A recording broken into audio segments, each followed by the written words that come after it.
Hello everybody, welcome to another episode of Chess Masters, and today we're going to be looking at the Evans Gambit. The Evans Gambit is a really cool opening that you can use in your own games. So it starts out very simple: e4, e5, knight f3, knight c6, bishop c4, bishop c5. And what makes it the Evans Gambit is b4. This is a very interesting move.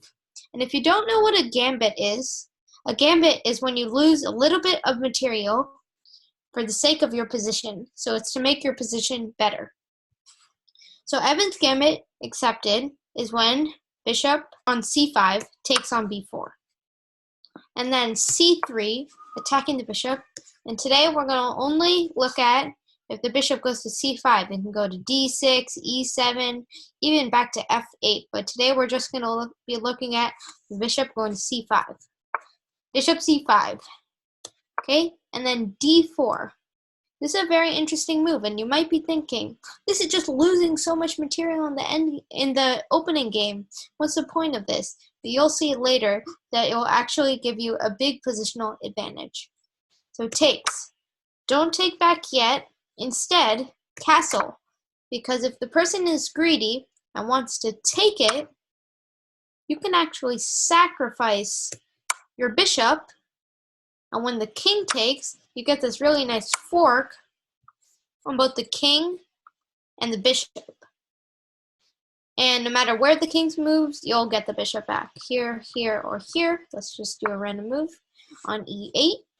And you take the bishop. And this pawn is basically a goner. 2 attackers on it, nothing defending it. Even if you move up, the queen's just going to take it.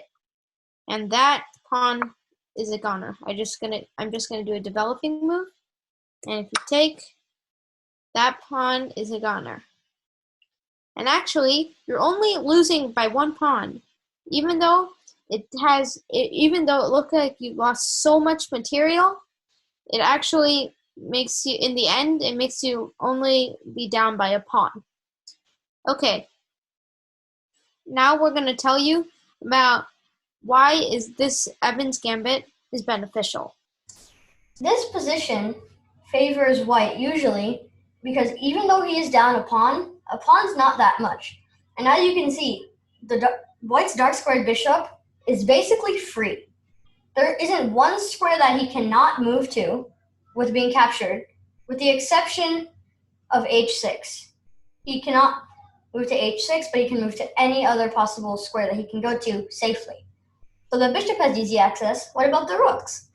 Well, both the rooks have really nice E and D files that they can hop on, and they have much better access to get to those files than black's rooks.